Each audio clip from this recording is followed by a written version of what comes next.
2 Crônicas, capítulo 29, versículo. Irmãos, que bênção no culto de domingo. Amém? Nós vamos trabalhar com todos que não puderam vir domingo, para estar no próximo domingo, muita gente. Repita comigo assim: eu preciso, todo mundo, eu preciso ver além do que eu posso ver. Vou explicar isso para vocês. 2 Crônicas, capítulo 29, versículo 32. Muita gente olha só porque ele consegue ver. Muita gente está olhando para a situação que ele consegue visualizar, para a situação que parece que está acontecendo, para a situação que parece que está aí, mas não é essa. Mas Deus nessa noite vai te ensinar que você pode ver mais, você pode ir além. Amém? 2 Crônicas 29, 32.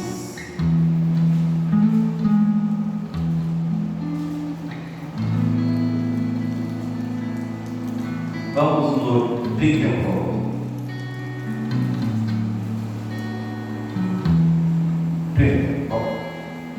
Além disso, o rei Ezequias e os príncipes ordenaram aos levitas que cantassem louvor ao Senhor com a palavra de Davi e de Asaf, o vidente. E eles cantaram louvores com alegria e se curvaram suas cabeças e adoravam. Então Ezequias respondeu e disse: agora tendes vos consagrado ao Senhor, aproximai-vos de trazer sacrifícios e ofertas de gratidão para a casa do Senhor. E a congregação trouxe sacrifícios e ofertas de gratidão, e todos os que estavam livres de coração trouxeram-lhes as ofertas queimadas. Capítulo 30. E enviou Ezequias por todo Israel e Judá, e também escreveu carta a Efraim e a Manassés. Só um minutinho para a gente já, para você acompanhar comigo e eu poder. Capítulo 31. Ora, quando tudo isso estava terminado, todo Israel que esteve presente saiu para a cidade de Judá e quebrou as imagens em pedaços, e cortou os bosques, e lançou abaixo dos lugares altos e os altares de todo Judá, e Benjamim, Efraim, e também Manassés. Repita comigo assim: e quebraram todas as imagens em pedaços e todos os altares. Amém. Pode pôr sua Bíblia no seu lugar, cante com a gente, vamos ver de pé. Se você quiser ler, nós vamos ter o 32 daqui a pouco. Cada vez que a minha fé é provada, tu me dás a chance de viver um pouco mais, porque as montanhas e vales, desertos e mares que atravesso me levam pra perto de ti. Minhas provações não são maiores que o meu Deus, e não vão me impedir de caminhar. Se antes de mim não se abrir o mar, Deus vai me fazer andar sobre as águas, rompendo em fé.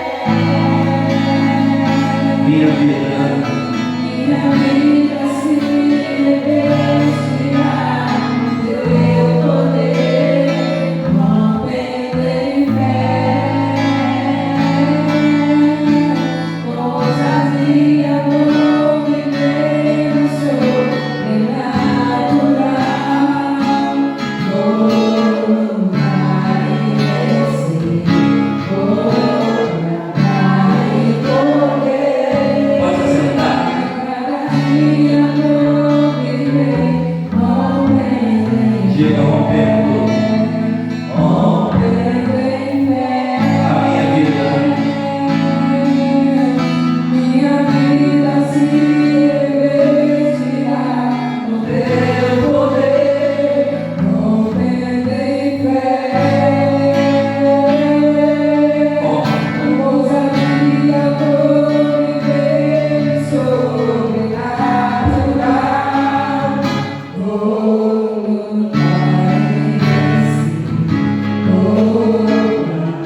começou a reinar, reinou 16 anos em Jerusalém. Mas ele não fez aquilo que era reto aos olhos do Senhor seu Deus, como Davi, seu pai, porque andou nos caminhos dos reis de Israel e fez também imagens derretidas para Baal. Além disso, queimou incenso no vale do filho de Nom e queimou seus filhos no fogo, segundo as abominações dos pagões, ao quais o Senhor havia expulsado diante dos filhos de Israel. Ele também sacrificou e queimou incenso nos lugares altos e outeiros e debaixo de toda a árvore verde. Amém? Capítulo 29, versículo 1. Ezequias começou a reinar quando tinha 25 anos de idade e reinou 29 anos em Jerusalém. E o nome da sua mãe era Abia, filha de Zacarias. Ele fez aquilo que era reto aos olhares dos seus olhos do Senhor, segundo tudo quanto Davi seu pai havia feito. Ele, no primeiro ano do seu reinado, no primeiro mês, abriu as portas da casa do Senhor e as reparou. Capítulo 29, 2 Crônicas, versículo 2. Ele fez aquilo que era reto aos olhos do Senhor, segundo tudo que Davi seu pai havia feito. Olha o que diz no 3. Ele, no primeiro ano do seu reinado, no primeiro mês, abriu as portas da casa do Senhor e as reparou. Ele trouxe para dentro os sacerdotes, levitas, e reuniu na rua leste e disse: ouvi-vos, vós levitas, santificai-vos pois agora, e santificai-vos a casa do Senhor nosso Deus, e renovei o santo lugar. E eu disse: porque os nossos pais têm transgredido e feito aquilo que era mau aos olhos do Senhor nosso Deus, e os têm abandonado e desviado suas faces da habitação do Senhor e virado as costas. Eles também têm fechado as portas do portão e apagado as lâmpadas, e não têm queimado incenso nem oferecido ofertas queimadas no santo lugar valoroso. Portanto, a ira do Senhor esteve sobre Judá e Jerusalém, e ele o entregou à perturbação. Amém? Deus fala conosco, porque nós queremos romper de verdade nessa noite, em nome de Jesus. E a cada dia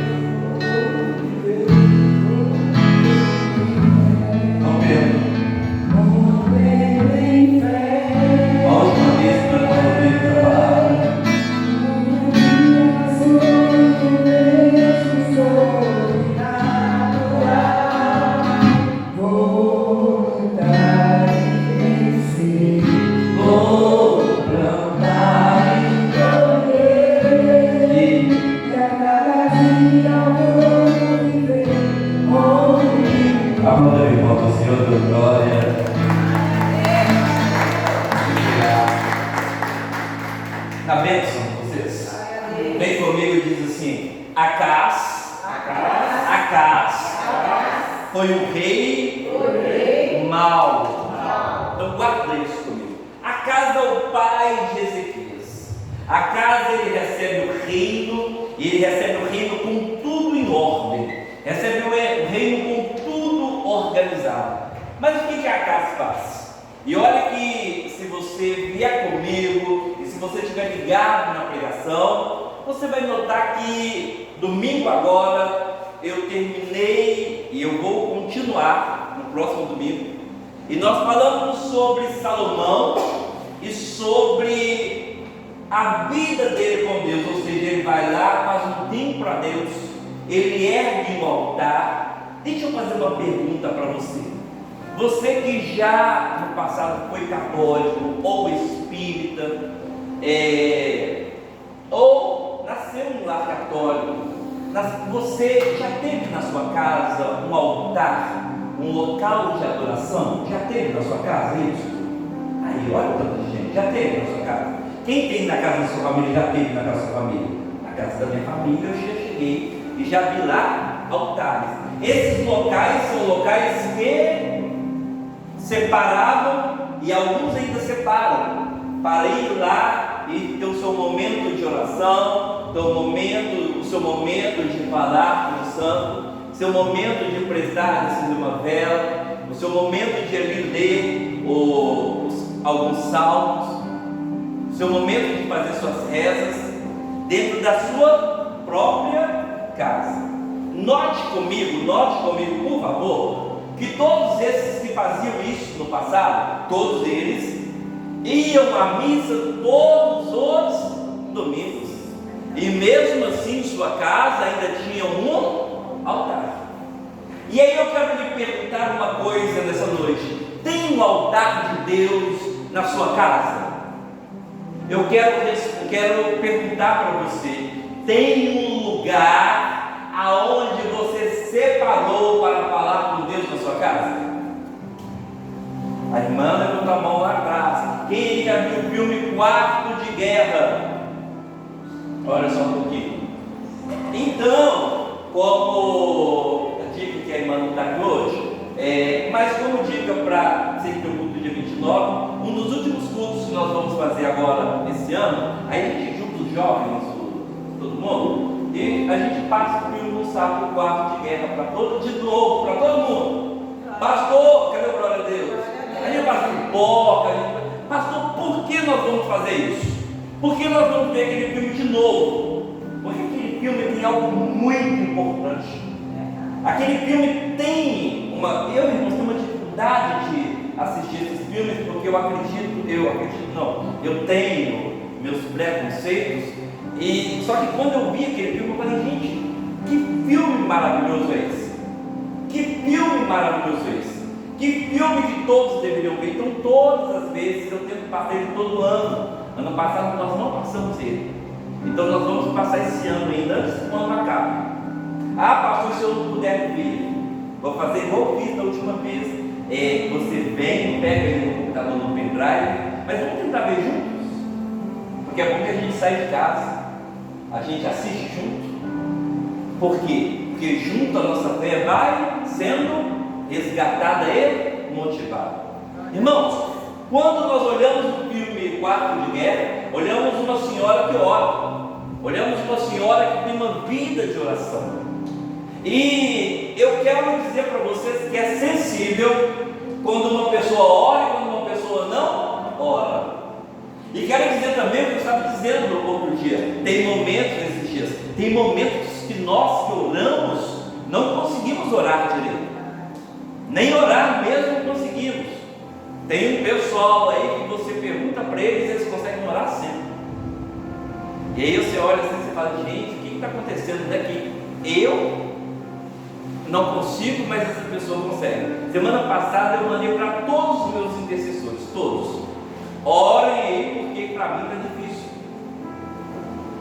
Tentei orar em voz alta, tentei orar durante o dia, em pé. Porque quando a gente tem uma vida de oração, o inimigo se levanta contra nós, e ele se levanta contra a nossa oração, porque a nossa oração abre as portas dos céus.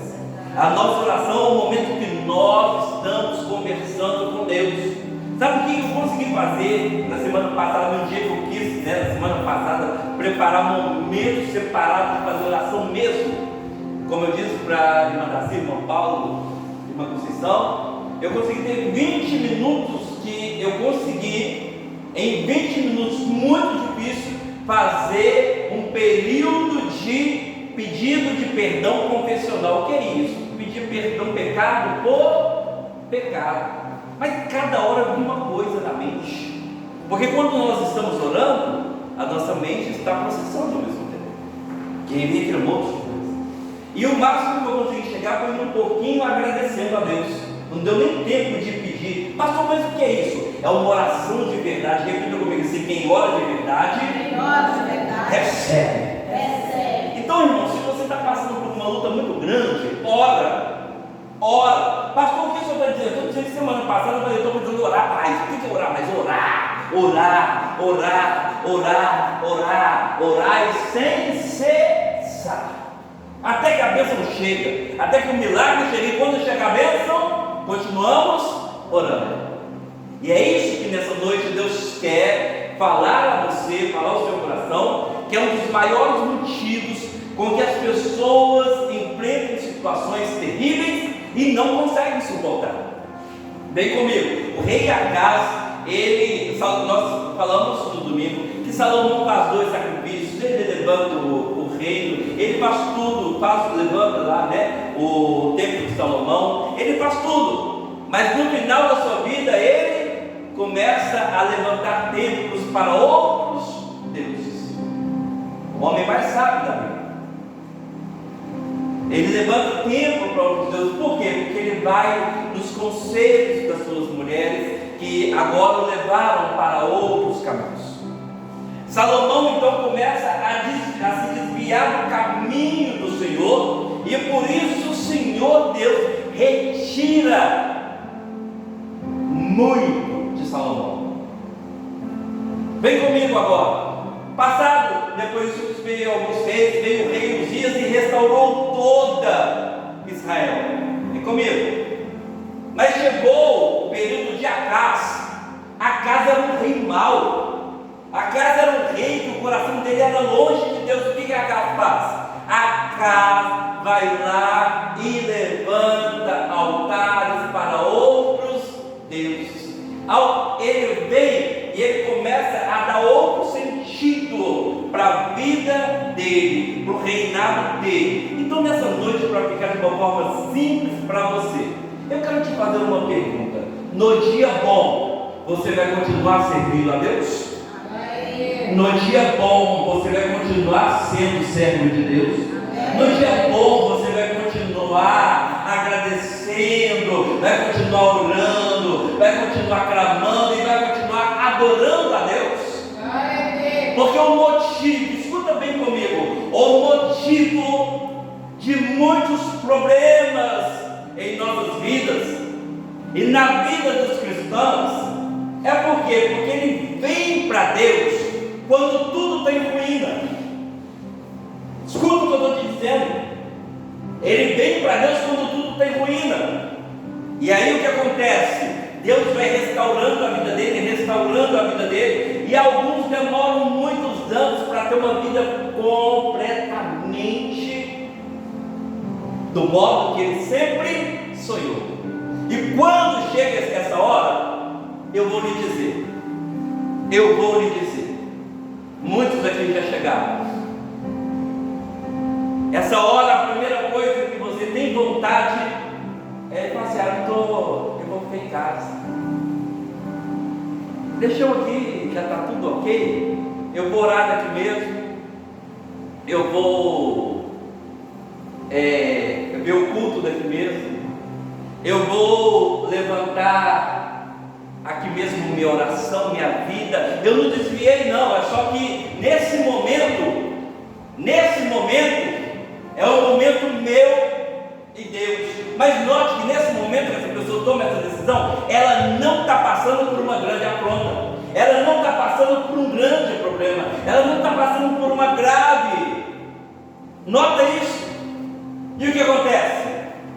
Com pouco tempo, escuta o que eu vou lhe dizer. Você escuta muitas pessoas dizer para você, como semana passada eu escutei isso, de algumas pessoas da igreja, dizendo para mim: pastor, nesse período agora eu vou tirar um tempo para mim, eu vou orar de casa.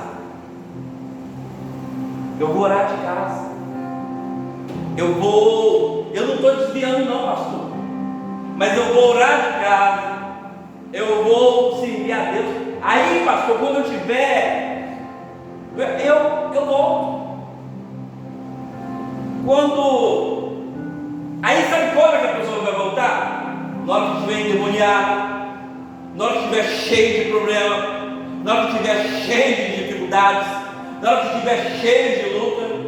Escuta uma coisa que o seu pastor vai lhe dizer, e grave o que eu vou lhe dizer, porque eu não pastoreio há 1 ou há 2 dias, nem há 1 ou há 2 anos.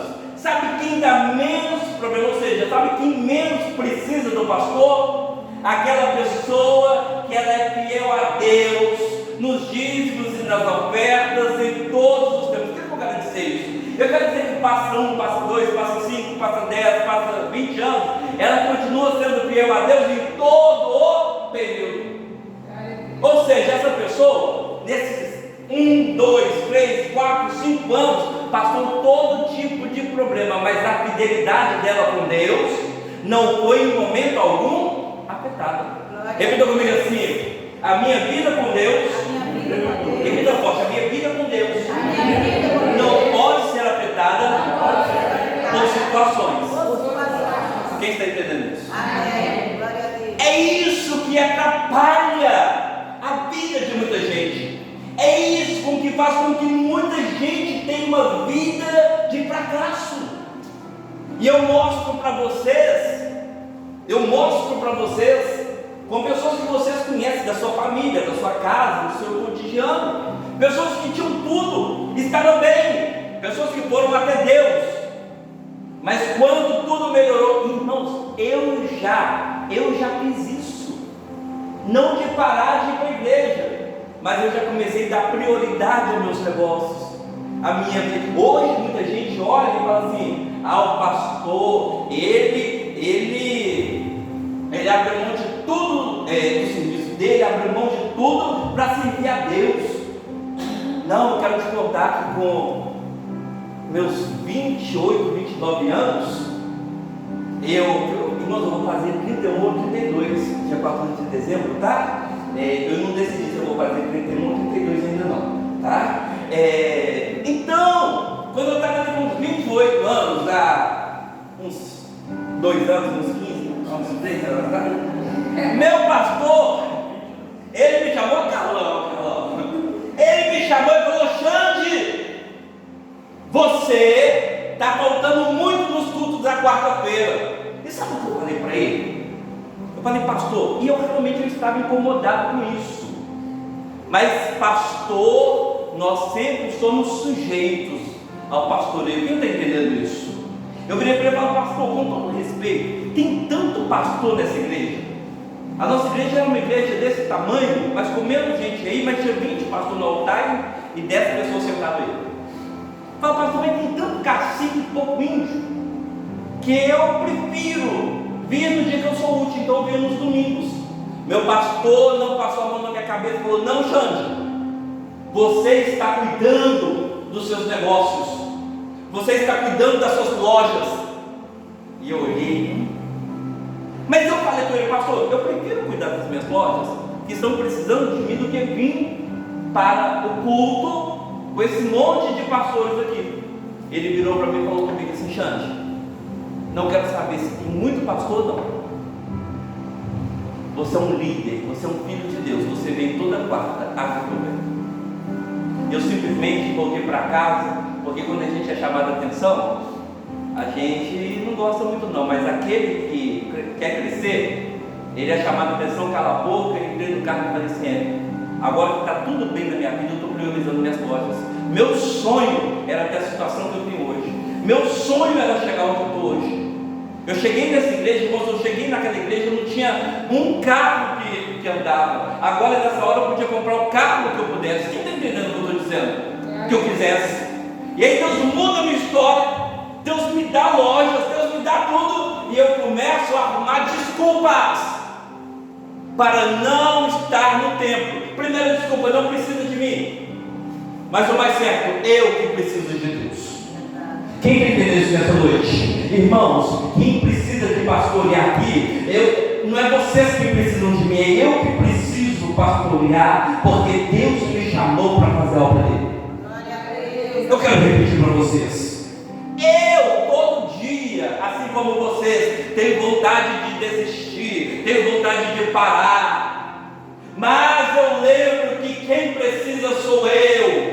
Quem precisa sou eu que preciso de trabalhar para Deus, pelo tanto que Deus já fez por mim, pelo tanto que Deus faz por mim, é eu que preciso. Quem aqui como eu precisa de trabalhar para Deus, precisa de agradecer a Deus? Irmãos, se fosse para mim só agradecer, só parar para agradecer, não sobra tempo para me orar e não pedir nada, porque da onde Deus me tirou, da onde Deus te tirou, e da onde você está saindo hoje e para onde você vai amanhã, vai só vitória, é só agradecimento, é só bênção. Quem está entendendo? Vai ter luta, vai ter situação difícil, vai ter, mas nós vamos mudar essa história em nome de Jesus.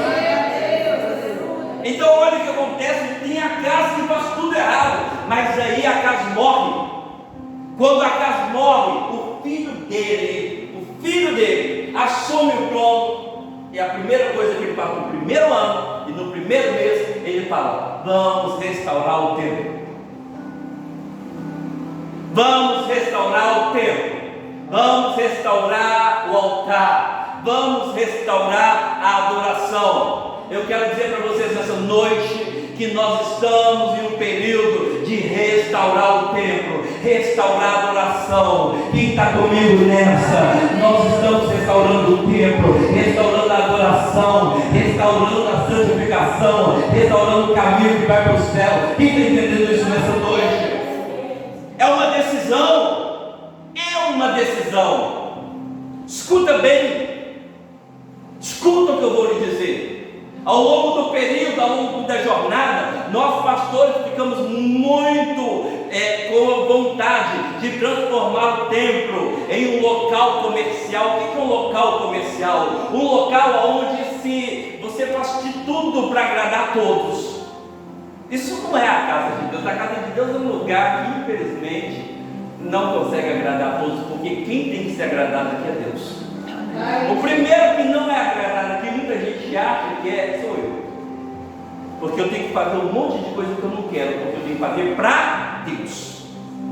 Eu tenho que fazer para Deus. Tem gente que olha para mim e fala: pastor, não sei como o senhor aguenta isso. Eu viro para a pessoa e fico pensando: será que eu não entendeu não que eu faço só porque é para Deus? Se eu fosse o senhor, não faria isso. Irmão, se eu fosse o senhor, também não faria isso comigo, não. Mas como é para Deus, eu suporto. Como é para Deus, eu vou. Como é para Deus, nós vamos.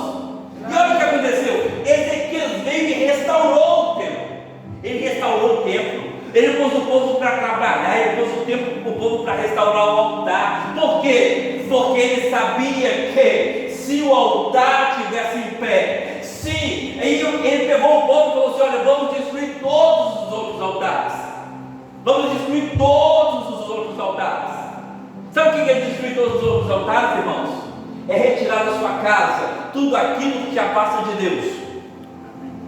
É retirar a sua empresa como altar. Gente, teve gente aqui na igreja, teve gente aqui nesses anos, que hoje dão desculpas e mais desculpas para ele estar em casa. E essas pessoas que me deram desculpas são as mesmas pessoas que nós estivemos orando. Pessoas que, irmãos, vocês não têm ideia como é para um pastor ouvir a pessoa dizer assim: pastor, estou perdendo o emprego. Pastor, eu não sei o que eu vou fazer. Ora por mim. E aí você ora para a pessoa e diz para ela: vai dar tudo certo. E aí você entra dentro do seu carro, você vai para a sua casa, você fica o tempo inteiro só pensando: Deus abençoa, Deus cuida, Deus provém. Só que quando a pessoa te fala, e se você olhar com olhos naturais, o que você vê? Já deu errado. Já deu errado. Eu queria vir totalmente sólido, sem nenhum tipo de testemunho, mas eu faço o que Deus manda e não o que eu quero. Mas eu gosto de citar esse, mas aqui são inúmeros, todos têm. Mas eu lembro que um dia o irmão Paulo chegou para mim ali fora no domingo e contou uma situação familiar que todos nós temos. Eu olhei para ele, estava ele na irmã Darcy, a igreja estava cheia, muito cheia, para você ver como que quando você importa com o reino de Deus, não importa o número. Já teve vezes a igreja está muito cheia, ele ainda lá para um cantinho lá, e eu mandar mensagem lá, falo assim: filha, Tibi, o que está acontecendo? Ela: como você ouviu? Eu sou o pastor de vocês, queridos. Eu sou o pastor de vocês, queridos. Quem está entendendo isso? A gente vai para casa e diz: o que está acontecendo? O que está acontecendo? Fiquem tranquilos, tem coisas que eu não preciso perguntar. Mas quando eu estou perguntando é porque a coisa, eu já notei que a coisa está passando. O irmão Paulo me falou, a irmã Darcy, eu falei: gente, isso é muito difícil. Mas eu olhei para eles e falei: vai dar tudo certo. E ainda essa semana Deus vai resolver. Mas na quarta-feira, foi na quarta já, né? Vocês me deram testemunho. Tinha tudo dessa. Como é que me andar também? Então, ó, glória. Casados, vocês não me contam, mas está vendo como é que o pastor continua lembrando tudo, vivendo tudo? Casado? Está vendo? Confia? Oh, glória! Cadê o glória a Deus? Mas um dia foi o momento da gente falar assim: Deus, entra com resposta, Deus entra com provisão. Irmãos, tem coisa na sua vida, na sua casa, na sua família, que é só a provisão de Deus, você não pode fazer nada. Eu quero repetir nessa noite: tem coisas que só o altar resolve.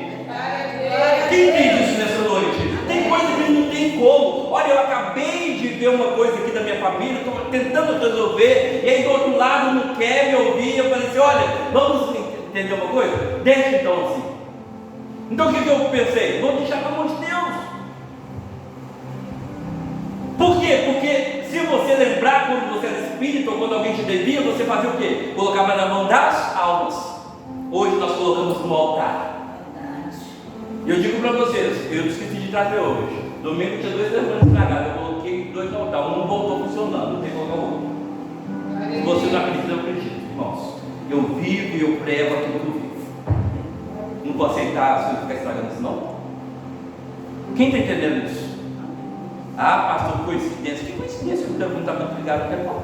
Coincidência. Está ligado, está aí, ó. Irmão. Coincidência é nada, irmãos.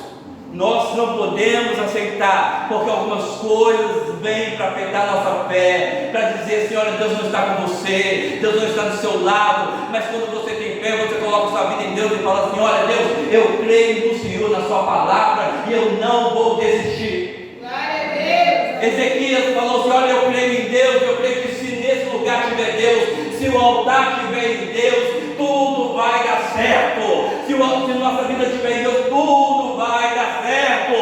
Glória a Deus, aleluia. Coloca em Deus, coloca nas mãos de Deus. Ezequias, aqui no capítulo 31, ele vai lá e quebra todos os altares, ele retira tudo aquilo que colocava o povo com o coração virado para aquilo, e retira e deixa o povo com o coração virado só para Deus. Só para Deus. Libertação é o seu coração. É o seu coração está virado só para Deus. Pastor, mas quem tem o coração virado só para Deus faz o quê? Ele também tem vida social, ele também viaja, ele faz um monte de coisa, viu, irmãos? Verdade. Amém? Ele vai em um monte de lugar. Crente também passeia, crente também viaja, crente também bebe muito refrigerante, bebe muito suco. Se você quiser beber bem, bebe sucos naturais. Oh, glória! Glória a Deus! Aleluia! Glória a Deus! Gente, podemos fazer tudo, porque todas as coisas nos são lícitas, mas nem todas nos convém. Mas note uma coisa: toda pessoa que vira e fala assim: olha, eu vou ficar um tempo longe da igreja, um tempo longe de Deus, com o mesmo máximo já está bebendo, já está fumando. Uai, gente, você vai ficar longe da igreja, longe, você está ficando o quê? Você virou ímpio? Ou você quer ficar só um tempo fora da igreja? Não, a pessoa quer ficar longe de Deus, não é longe da igreja. Só que ela não nota. Então quando esse pensamento vier em você, como seu pastor, vou te dizer, esse pensamento vem sobre o seu pastor todo dia. E eu achava que não podia falar isso no altar, mas o meu pastor Jorge Linhares, um dia levantou no altar isso, eu tinha uns 17 anos, uns 15 anos por isso. Ele disse assim: olha, tem dia que eu não quero vir para o culto. Eu falei: que absurdo você falar isso, você igreja cheia desse jeito. Ele falou assim: irmãos, nem eu sei que queria vir hoje. Eu olhei para ele e falei: é verdade, nem eu queria vir aqui hoje não. Sabe por que eu vim aqui, gente? Porque Deus me mandou. E eu falei: é verdade, eu também vim porque Deus me mandou. Aí todo mundo olhava para o lado hoje, mas é verdade, é verdade. Ou seja, sabe por que você veio aqui hoje? Porque Deus mandou você vir aqui hoje. É porque você é obediente à voz de Deus. É porque você é obediente ao chamado de Deus. Se depender da sua vontade, você fica sentado em casa mesmo, vai fazer outra coisa, vai dormir. Mas quem serve a Deus sabe que se sua vida estiver no altar, no dia mau, no dia difícil, no dia de dificuldade, Deus proverá. Deus proverá. Vi tanta gente aqui crescer, romper, ter empresa, ter negócio, ter tudo, mas não aguentar suportar o peso de ter. Mas eu quero ministrar sobre você, que Deus vai colocar muito sobre sua vida e você vai suportar. Ah, pastor, o que eu já tenho já está bom. Irmãos, eu estou te dizendo que Deus vai colocar tanta paz sobre sua vida, e mesmo assim você vai querer vir para o culto. Quem entende isso nessa noite? Ah, pastor, está tudo dando certo, não precisa. É aí que você precisa, porque quando eu estou fraco, é que estou forte, e quando eu estou forte, é que estou fraco. Semana passada eu não consegui orar. Semana passada o Espírito Santo orou por mim. Essa semana eu consigo orar. Quem tem que orar essa semana? Eu. Quem está entendendo isso nessa noite? A Bíblia diz que o dia que você não consegue, o Espírito Santo vai e resolve. Mas o dia que você consegue, é você e Deus. Então eu preciso dizer para vocês, 11 horas da noite, nós vamos orar até o final do ano. Pastor, vamos orar juntos? Porque eu estou esquecendo? Se você estiver esquecendo, irmãos, nós vamos fazer uma coleção, vamos precisar orar junto, igual a gente orava às 3 horas da madrugada. Se eu for preciso, eu vou fazer live igual fazia 3 horas da madrugada. Mas vira para quem está do seu lado, talvez assim, nós vamos começar a orar 11 horas da noite. Fala com ele, 11 horas da noite. 7 minutos. Quem é que dorme antes de 11 horas da noite? Dorme antes? Vai na janela antes das 11 e fala: Deus, eu estou vindo antecipado. Amém? Estou vindo antecipado. Cara, se você chega em casa e desmaia, você fala assim: Deus, eu vou enviar antes de eu desmaiar. Quem está entendendo isso? Vai na janela. Mano Zamar vai na janela. Irmã vai na janela. Tá? Erenildo vai na janela antes das 11. Irmão, quiser vai o casal junto, gente. Eu quero dizer para vocês uma coisa. A Titi está perguntando se eu estou namorando. Não, infelizmente não deu certo não. Porque o povo não consegue compreender algumas coisas. Mas se desse, eu estaria. Mas eu quero que o dia que eu tiver um novo relacionamento, que a pessoa dê a mão comigo e ore comigo. Você que tem essa chance, essa oportunidade, comece a orar junto com o seu cônjuge. Não deixe isso passar, porque se não começar com esse hábito, não consegue ter ele depois. Amém, irmãos? Amém. Comece a orar junto, a orar junto, a orar junto. Quem está entendendo isso? Amém. Ore junto, vai para a janela. Ah, pastor, aí lá na janela vocês vão para o relacionamento também. Leva o seu filho para a janela e comece a orar, a oração primeiro do Salmo 23. Meu Deus, o Senhor não pastor em nada me fará. O Senhor vai me fazer repousar em águas tranquilas, vai me levar para lugares, Deus, aonde eu nunca fui. Toda essa provação que eu estou passando, o Senhor vai cuidar de mim. Quem está entendendo isso? Fique em pé para ir para a sua janela e profetizar que a sua casa em 2023 será um lar abençoado, será um lar restaurado. Está entendendo, irmão Vânia? Eu já vejo o Senhor olhando para cima, para o lado, para baixo. Está entendendo, irmão Vânia? Eu estou vendo tudo que o Senhor está olhando agora. Eu estou vendo o lado espiritual. Mas vai, quando você for para a janela, olhe para a janela e começa a ver. Deus, eu já vejo aqui a ministração do Senhor aqui, eu já vejo a graça do Senhor aqui, aquela perdoada que eu estou devendo 2 anos ao pastor, eu já vejo ela aqui, em nome de Jesus. Começa a ministrar o impossível na sua casa. A paz que todo mundo está dizendo que eu não vou conseguir, vai chegar. Glória a Deus. Aquilo que estão dizendo que vai dar errado, não vai acontecer. Sabe o que acontece para eu terminar no capítulo 32? 32 que eu disse para você não deixar aberto, você lê em casa se quiser. Mas no 32 está aí, olha. No 32